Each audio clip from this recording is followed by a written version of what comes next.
This hymn was set to music for a Christmas service. American musician John Dwight discovered the song, translated it into English during the 1960s. It gained instant fame on Christmas Eve 1906 when Reginald Fessenden aired the first AM radio program by reading Luke 2, followed by playing O Holy Night on his violin. The beautiful tune was heard in faraway places. Its melody was lingered ever since. Its melody has lingered ever since.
Let's go ahead and do today's reading.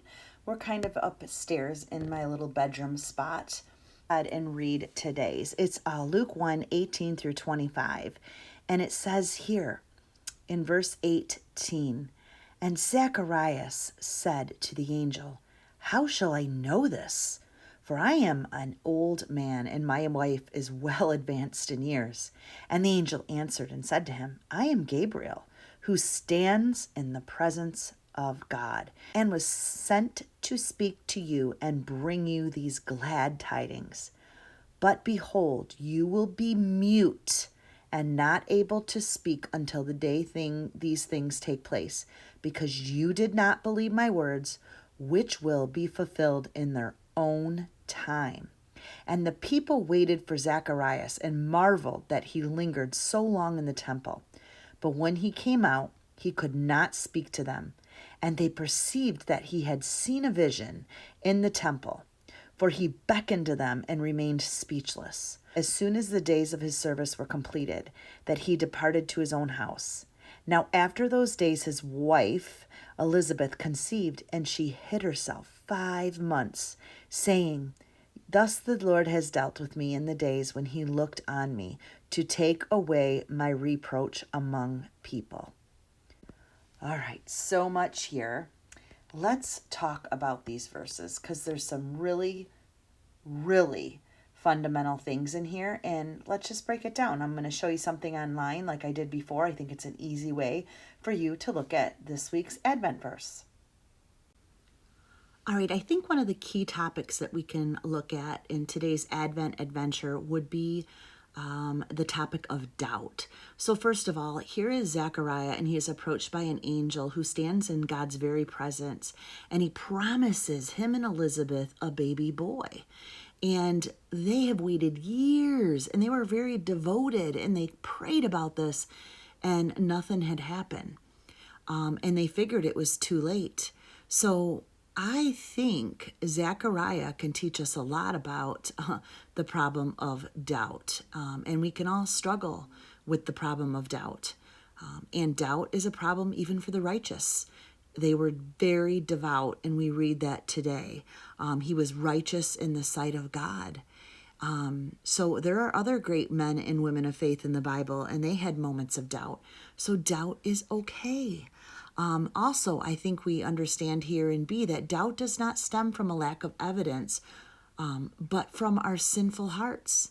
Have you ever talked to someone who says, if I just saw a miracle, had a direct word from God, I would believe? It doesn't work that way. Here, Zacharias had an angel suddenly appear and speak a direct revelation from God, but he did not believe. So that's true too. You may wonder, how does Zacharias' question differ from Mary's question? When the angel told her that she'd become pregnant with Jesus, she asked, how can this be, since I'm a virgin? The angel did not confront her for doubting. Abraham laughed and brought up the matter of his and Sarah's old age when he was promised a son, but he was not corrected for doubting. So this is interesting, very, very interesting. It's our sinful hearts that make us prone to limit God by human potential. And let's go down. Doubt is often connected with the disappointments of long-term trials. This is very good.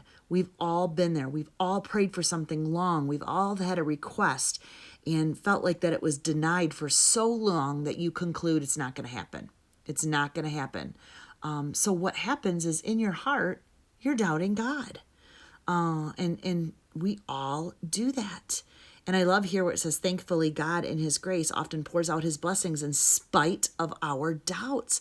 And that was the case with Zacharias. It was all part of God's plan. The solution for doubt is to see that God will do what he says he will do. I love that. We know through his prophetic word that God does what he says. And I think he wants to do the same in our life. So again, if we're in the waiting and we're just struggling in our faith, no, God is going to do something. He's going to fulfill something according to his way and his timing. And then here it says, we know through his loving discipline that God does what he says. Although our doubts do not keep God from graciously blessing us according to his promise, he does lovingly discipline us in our doubts, that we may share his holiness. So the angel struck Zacharias dumb and apparently deaf by doubting God's ambassador. He was doubting God himself, and God took that seriously. And he said even in there, because you did not believe my words. This one's a hard one to really see. But if we are having a problem with doubt, sometimes God will work in our life and give and take away things when we are not believing. And I think that's important. Sometimes we need to look at maybe we're not receiving or not moving forward somewhere is because of our doubt.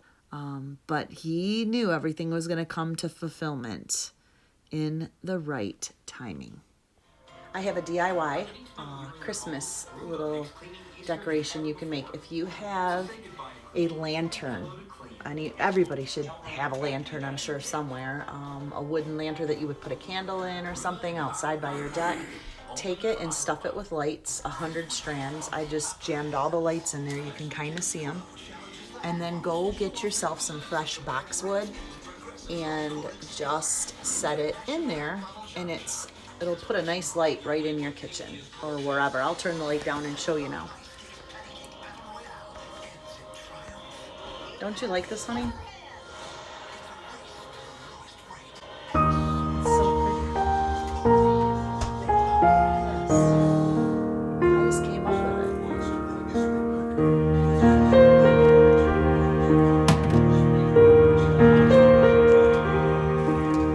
It's just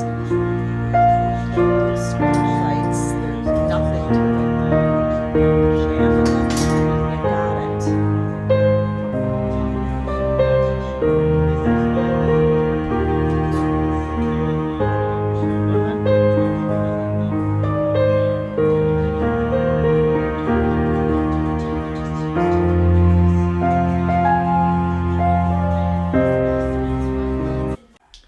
This is my fun bathroom area, and I did the shelves with those little pencil trees, and they light up, but I'll step back.